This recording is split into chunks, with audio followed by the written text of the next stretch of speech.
Olá, meus amores, vamos voltar aqui às nossas provas, né? Então, na nossa última missão, trabalhamos aí a prova testemunhal, concluímos a nossa última missão com a ideia de que o rol de testemunhas será lançado pela parte, né, pelo infrator, pela própria administração pública, cada um com as 4 testemunhas, mas vimos aí que poderá haver uma substituição nesse rol de testemunhas a cargo do infrator até a audiência, sobre a responsabilidade do infrator até a data da audiência, mas lembrando que se não comparecer, como a responsabilidade de encaminhar vai ser do infrator, se não comparecer implica desistência e aí ele vai ficar com as testemunhas que já tiverem lá presentes ao ato da realização da audiência. Não vai ter como substituir ou remarcar essa audiência, tá? Foi o último ponto aí que nós vimos em relação à prova testemunhal.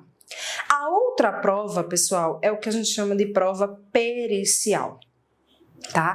A prova pericial serão os exames, as vistorias, as avaliações que poderão acontecer em relação aos documentos apresentados, aos utensílios que podem aparecer dentro do andamento do inquérito administrativo. Então, haverão exames, vistorias, avaliações perante esses objetos ou esses documentos que poderão aparecer, tá, dentro do inquérito administrativo.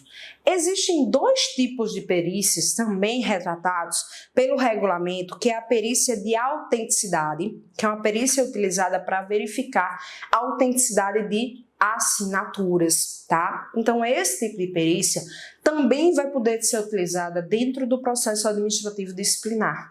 Assim como o que a gente chama de perícia médica, que é a perícia para verificar as características de saúde do indivíduo.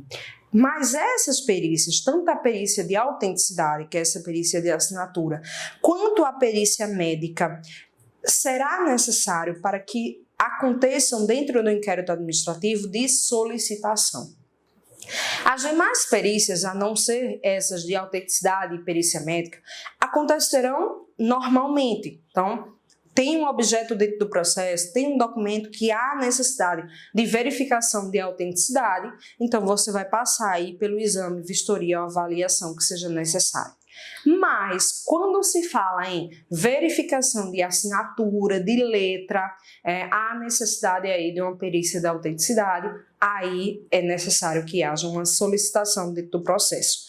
Bem como se você tiver a necessidade de realização de uma perícia médica, tá? Então, tanto a perícia de autenticidade como a perícia médica necessitarão de solicitação para que aconteçam.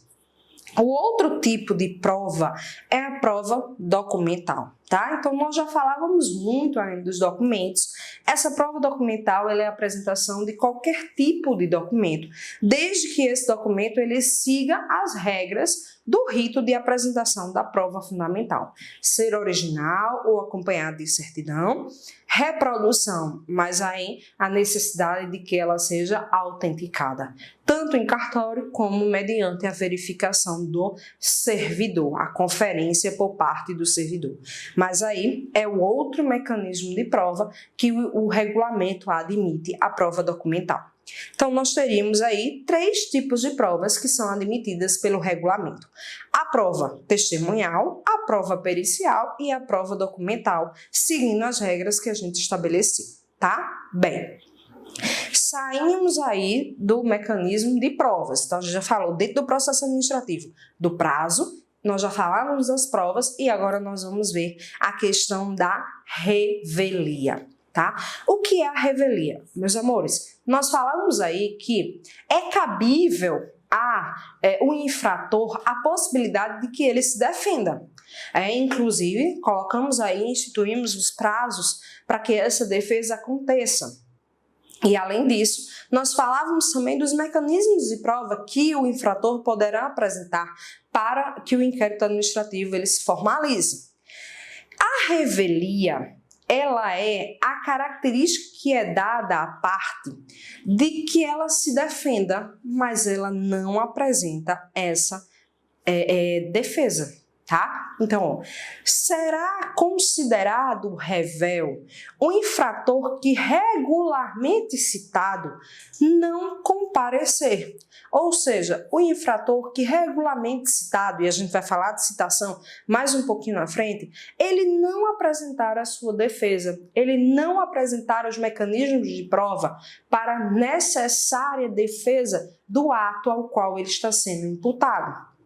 Então, nesse caso, ele vai ser considerado rével. Será aplicada a revelia, que é a consideração de que tudo aquilo que foi alegado pela administração pública é verdadeiro. Então, ora, se eu não me defendi, significa dizer que aquilo que foi falado sobre mim é verdade, né? É aquela velha historinha do quem cala, consente. A gente traz essa ideia do quem cala, consente para o direito, para o regulamento e aplica a ideia da revelia, né? Então, você pode até brincar aí quando alguém silenciar, né, dentro de uma determinada situação, que aquele indivíduo ele foi rével, que você está aplicando a revelia, porque se ele calou, significa dizer que ele aceitou e que as atitudes são consideradas verdadeiras.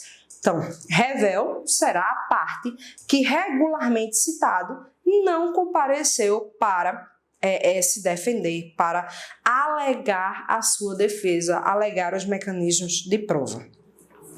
Há exceção para a regra da revelia? Sim. Existe a possibilidade do indivíduo ser citado e não comparecer, mas porque ele tinha uma situação que o impedia, tá?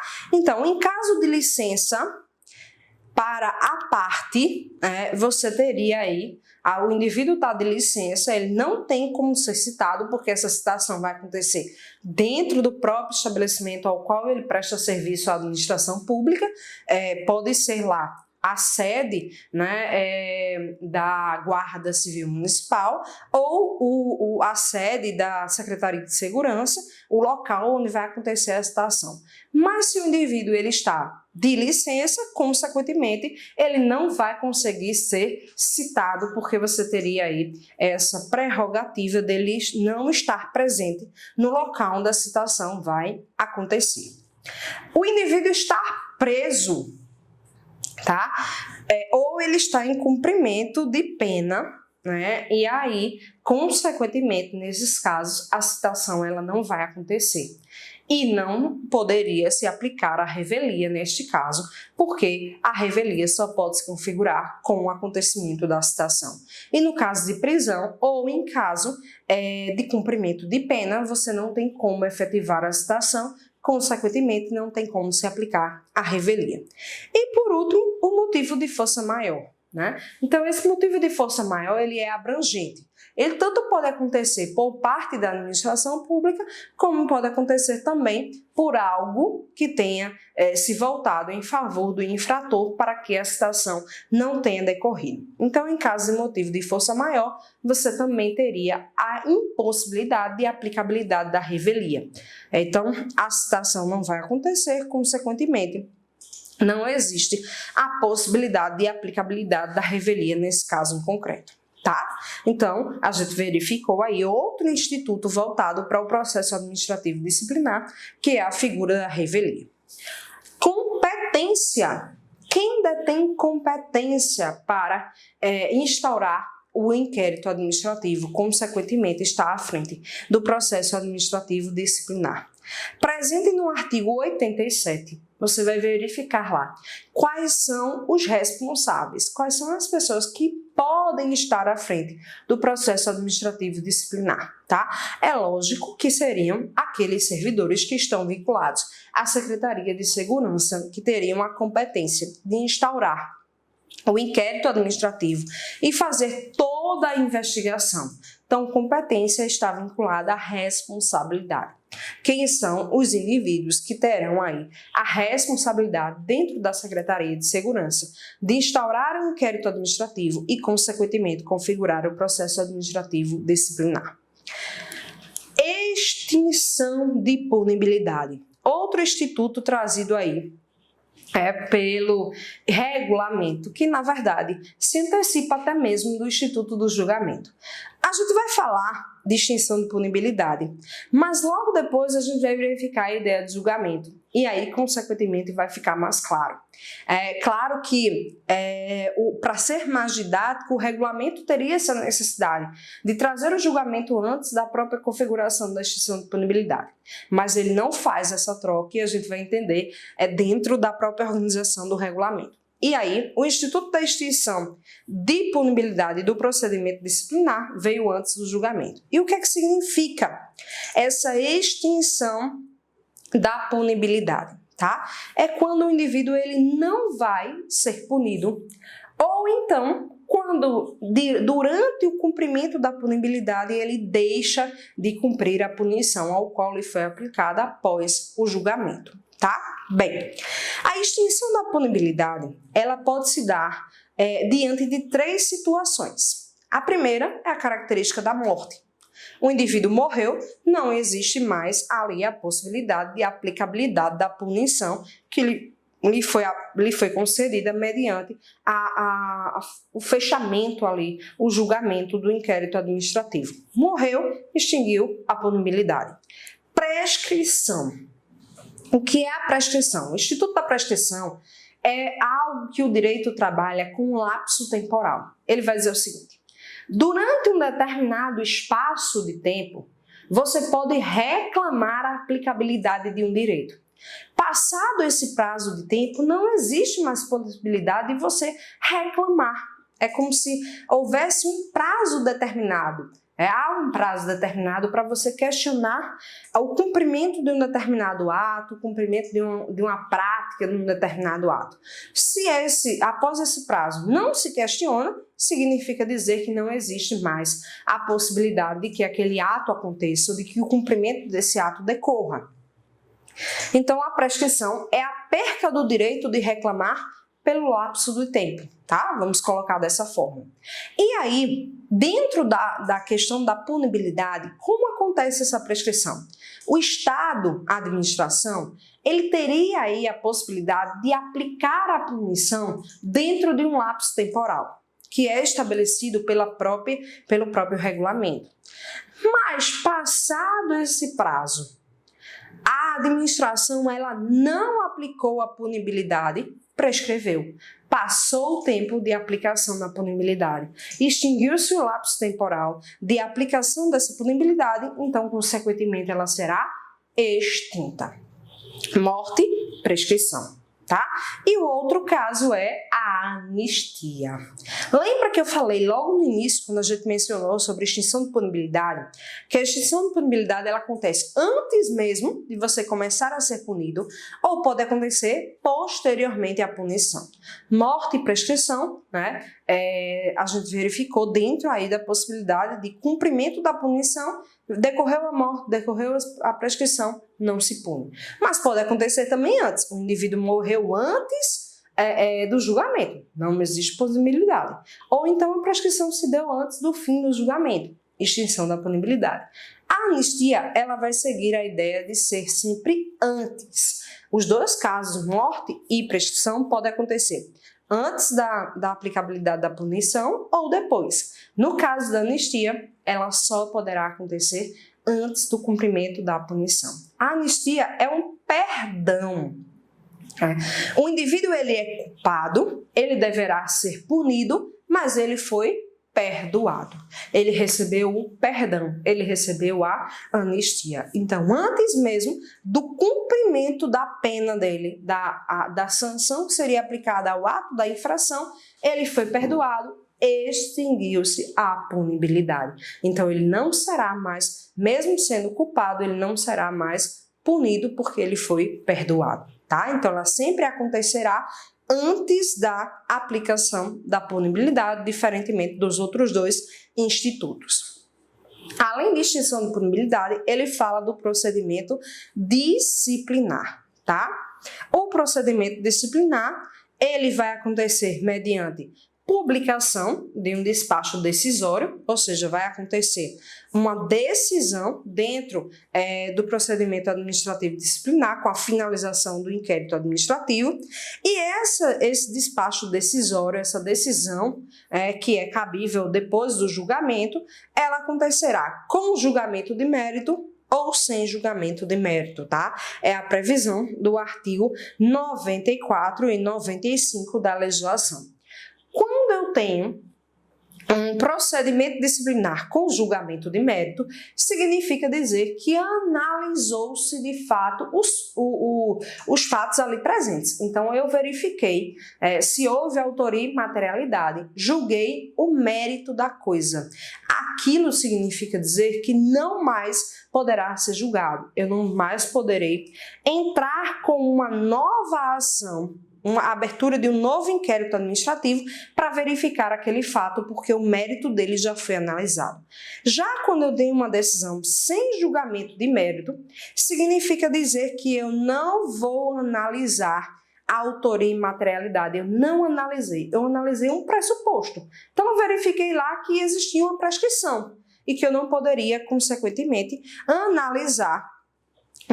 julgar mais aquele ato, porque aquele ato ele já teria prescrito, ele não seria mais passível de análise. E aí, consequentemente, ele vai ser extinto sem julgamento de mérito, o que abre a possibilidade de que eu possa impetrar aquela ação novamente, tá? Mas para que você saiba se houve ou não julgamento de mérito, o julgamento ele vai ter que verificar como vai se dar o fechamento do processo decisório. E aí o legislador, no regulamento, vai dizer para a gente que o fechamento desse processo decisório, com o julgamento final, né, observando o mérito ou não, vai trazer a ideia da absolvição, da punição do indivíduo ou então do arquivamento com a extinção da punibilidade, que era o que a gente falava anteriormente, tá? E essas fases em que pode acontecer a absolvição, a punição ou o arquivamento com a extinção da punibilidade, a gente vai chamar de julgamento. E como se dá esse julgamento com a absolvição do indivíduo, tá? Ora, foi verificado durante a análise dos fatos ali constantes que não existiu o fato. Então, inexistência do fato acarreta a absolvição do indivíduo. Ou então, que não há provas suficientes para condenar aquele indivíduo. O fato até existiu, mas eu não consegui, pela prova testemunhal, documental ou pericial, provar a condenação daquele indivíduo. Ter provas suficientes para acarretar a condenação. Consequentemente, vai ser cabível para ele a absolvição. E também que não há a constituição, não constituiu o ato infracional. Até houve a prática de um fato, né? Mas aquele fato não constitui o ato que a gente considera como ato infracional, tá? Então, você tem aí 3 possibilidades do indivíduo ele ser considerado absolvido em seu julgamento. Inexistência de fato, não haver prova para a condenação e o fato que aconteceu não constitui um ato infracional, não constitui uma daquelas infrações que a gente estudou lá como natureza leve, média e grave, tá? Bem, só que o indivíduo ele pode ser punido, pode de fato existir a punibilidade desse indivíduo. E aí, o que é que o legislador vai dizer? Se verificada autoria e materialidade dentro do caso que foi apresentado no inquérito administrativo, vai ser aplicada uma punição. E existem situações em que essa punição ela poderá ser atenuada ou ela poderá ser agravada. Então, vão existir situações em que, verificada a existência da autoria e materialidade, o indivíduo será considerado culpado, vai haver a aplicabilidade da sua punição, essa punição ela poderá ser reduzida, é o que a gente chama de atenuantes. E aí, o próprio regulamento vai citar quais são as atenuantes. Então, a gente pode colocar aí com 3 tipos de atenuantes que vão reduzir a punição do infrator. A primeira delas, o bom comportamento. Verificado o bom comportamento do indivíduo, ele vai ter uma atenuante à sua punição. A A segunda é ele ter prestado relevantes serviços à guarda. Então, se ficou verificado que ele prestou relevantes serviços à guarda, inclusive a gente mencionou nas nossas missões relativas ao Estatuto, que existem condecorações para quem presta esses relevantes serviços. Então, se ele é um desses indivíduos que prestou relevantes serviços à guarda, ele terá aí uma atenuante à sua punição. E por último, ter cometido a infração para cumprimento, para manutenção de uma ordem de um superior hierárquico. Então, se ele cumpriu uma ordem, manteve a ordem de um superior hierárquico e, por isso, cometeu a infração, você vai ter aí uma atenuante na punição que será aplicada a esse guarda ou ao servidor. Mas da mesma forma que o guarda, ele recebe essa atenuante, ele poderá receber também uma agravante. A sua punição poderá ser agravada diante de uma determinada situação que ele praticou. Bem, aí a legislação vai trazer para a gente 4 situações. Nós vimos 3 atenuantes, nós vamos ver agora 4 características que vão agravar a punição que será aplicada ao indivíduo. Mau comportamento. Tá? Então, mau comportamento vai acarretar a questão aí da agravante à punição a ser aplicada. Conexão de 2 infrações ou mais. Então, o indivíduo ele não cometeu só uma infração, ele cometeu 2 ou mais infrações. Então, a conexão, a junção dessas infrações que estão sendo investigadas, acarreta para ele aí uma agravante à sua punição. O conluio com 2 ou mais pessoas, então o indivíduo ele não praticou o ato sozinho, ele praticou com mais alguém, 2 ou mais pessoas. Então a prática do ato, o conluio com 2 ou mais pessoas, gera uma agravante à punição que ele vai receber. E a prática de abuso de autoridade. Então, se ele praticou o ato com abuso, a infração com abuso de autoridade, agrava a sua punição. Então, 4 situações. Eu tenho 3 atenuantes e 4 agravantes. Aí que serão aplicadas a punição que o indivíduo receberá, a depender da situação em que ele se enquadre. Além disso, o legislador, ele nos diz que esse julgamento, ele gera uma responsabilidade, que será uma responsabilidade não só administrativa, mas o indivíduo também poderá ser responsabilizado civil e penalmente pelo ato praticado. A infração que ele cometeu e está sendo punido administrativamente também gerou vamos dizer assim, um dispêndio financeiro para a parte que sofreu com aquela determinada infração. Consequentemente, vai ter a aplicação da responsabilidade civil para esse indivíduo. E também gerou a prática de um ato infracional no âmbito penal ou de um crime de fato no âmbito penal. Consequentemente, vai gerar essa punibilidade penal.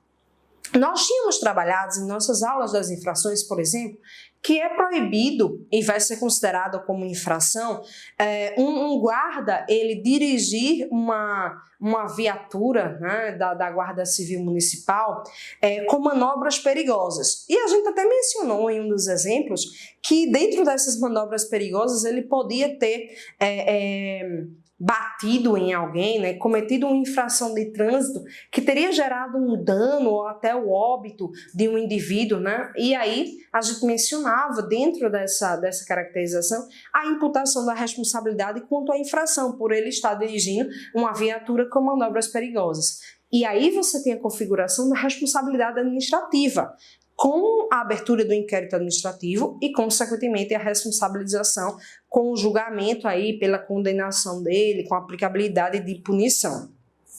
Mas ele também levou o indivíduo a óbito ou gerou uma determinada lesão corporal para o indivíduo, ele será responsabilizado penalmente. Então, mesmo, professora, mas ele foi absolvido no âmbito administrativo, né? Mas se o crime ele de fato aconteceu no âmbito penal, não há vinculação entre a característica administrativa e o âmbito penal. Vamos dizer que ele estava dirigindo a viatura, cometeu o ato ilícito que gerou o óbito de alguém, mas se verificou que ele não estava fazendo manobras perigosas, mas que teria sido uma falha mecânica no veículo que ocasionou a prática lá do óbito do indivíduo.